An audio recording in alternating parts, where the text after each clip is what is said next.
They don't want you to know this story.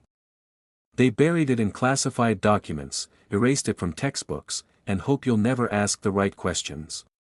But today, we're ripping open the vault of history to expose one of the most brutal betrayals of the 20th century. This is the story of Patrice Lumumba, a man who dared to dream of true freedom for his people, and paid the ultimate price for refusing to bow down to colonial masters. Buckle up, because what you're about to hear will shatter everything you thought you knew about African independence. Picture this, it's 1960. The world is watching as the Belgian Congo, a land raped and pillaged for its resources for over 70 years, finally breaks free from colonial chains. And standing at the center of this historic moment is a 35-year-old visionary named Patrice Lumumba, but this wasn't some gentle transition handed down by benevolent colonizers. No. This was a fight. Lumumba had spent years organizing, mobilizing, and demanding what belonged to his people. He wasn't asking for scraps from the colonial table, he was demanding the entire feast. When Belgium finally realized they couldn't hold on to their blood-soaked colony any longer, they thought they could install a puppet government. They wanted someone they could control, someone who would keep the resources flowing to European bank accounts while Congolese children starved in the shadows of Belgian mansions. They picked the wrong man. Lumumba wasn't just elected, he was chosen by a people desperate for real change. He became the first democratically elected prime minister of an independent Congo, and from day one, he made it crystal clear, the days of exploitation were over. June 30, 1960. Independence Day. The Belgian King Baudouin gives a speech praising Belgium's civilizing mission in Congo, the audacity. He's literally standing there celebrating Belgium's generous act of granting independence, as if 10 million Congolese lives lost under Belgian rule were just unfortunate accidents. Then Lumumba takes the podium. And what happens next sends shockwaves through every colonial capital in the world. He doesn't play nice. He doesn't thank his oppressors. Instead, he delivers a speech so raw, so honest, so absolutely devastating that you can practically hear the collective gasp from Brussels to Washington, D.C. He talks about the humiliation, the injustice, the forced labor, the stolen resources. He speaks for every Congolese person who had been whipped, starved, and murdered in the name of European progress. And he makes a promise that terrifies every Western government: Congo's resources will serve Congo's people, not foreign bank accounts. The Western world just witnessed their worst nightmare, an African leader who couldn't be bought, threatened, or controlled. Within weeks, not months, not years, weeks of that speech, the machinery of destruction was already in motion. The CIA, working hand in hand with Belgian intelligence, Belgian mining companies, and complicit African leaders, began plotting Lumumba's downfall. You want to know how terrified they were of this one man? The CIA literally authorized his assassination. Not capture. Not negotiation. Assassination. They wanted him dead because his ideas were too dangerous to be allowed to spread. Think about that for a second. The so-called leader of the free world was so threatened by one African man demanding basic human dignity for his people that they decided he had to die. But they couldn't just shoot him in broad daylight, that would make him a martyr. So they orchestrated something far more sinister. They would tear his own country apart and let Congolese blood hide their fingerprints. They found their puppet in Joseph Mobutu, a man so hungry for power he was willing to sell his own people back into economic slavery.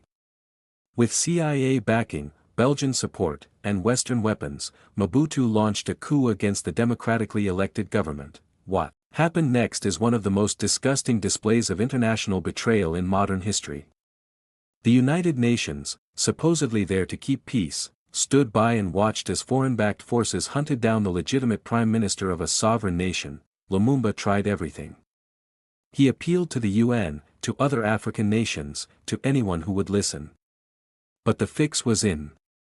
Western governments had made their decision. Patrice Lumumba was too dangerous to live. In December 1960, they captured him. And what they did next reveals the absolute depravity of colonial mentality.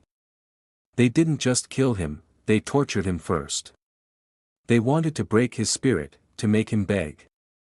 To prove that no African could stand up to European power, but even facing death, Lumumba refused to break. Even with a gun pointed at his head, he maintained his dignity. Even as they prepared to execute him, he stood for his principles. On January 17, 1961, they murdered Patrice Lumumba. But they weren't done. In an act of pure evil, they dissolved his body in acid and scattered the remains to prevent any grave from becoming a shrine to resistance. They thought they had erased him from history. They were wrong. For decades, Western governments lied about their role in Lumumba's murder. They blamed tribal conflicts. They blamed inexperienced African leadership. They blamed everyone except the people who actually orchestrated his assassination. Documents remained classified. Witnesses were silenced. The truth was buried under layers of propaganda about Cold War necessities and preventing communist expansion, but here's what they didn't count on: the internet. Declassified documents. Brave journalists. Survivors willing to speak truth to power. Slowly but surely, the real story emerged, and it's even more horrifying than we imagined. The CIA didn't just plan Lumumba's murder, they celebrated it. Internal documents show American officials toasting his death like it was some kind of victory. They high-fived over the destruction of Congolese democracy like it was a successful business merger, and the consequences? The puppet they installed, Mobutu, went on to become one of Africa's most brutal dictators, stealing billions while his people suffered in poverty. The Congo, one of the world's richest countries in natural resources, became synonymous with conflict and exploitation. But here's what they really don't want you to understand: Lumumba's vision didn't die with him. His ideas about African self-determination, about resources serving African people, about refusing to accept economic colonialism, these ideas are more relevant today than ever. Look around the world right now. How many African countries are still being exploited by the same Western corporations that profited from colonialism? How many African leaders are still puppets dancing to Western tunes? How many Congolese children are still dying in mines so Western consumers can have cheap electronics? Lumumba saw this coming. He warned that political independence without economic independence was meaningless. He understood that the colonial system would just put on new clothes and keep extracting wealth from Africa. Every time you see Western governments lecturing African nations about good governance, while their corporations loot African resources, remember Lumumba's words. Every time you hear about development aid that somehow never develops anything except Western bank accounts, think about what Lumumba was fighting for. The reason they tried to erase Patrice Lumumba from history is the same reason you need to know his story. His ideas are dangerous to the system of global exploitation that still exists today. They don't want you asking why the Congo, sitting on trillions of dollars worth of minerals, remains one of the poorest countries on earth. They don't want you connecting the dots between colonial extraction and modern corporate exploitation. But every time you share this story, every time you speak Lumumba's name, every time you refuse to accept the sanitized version of history they feed you in school, you're continuing his fight.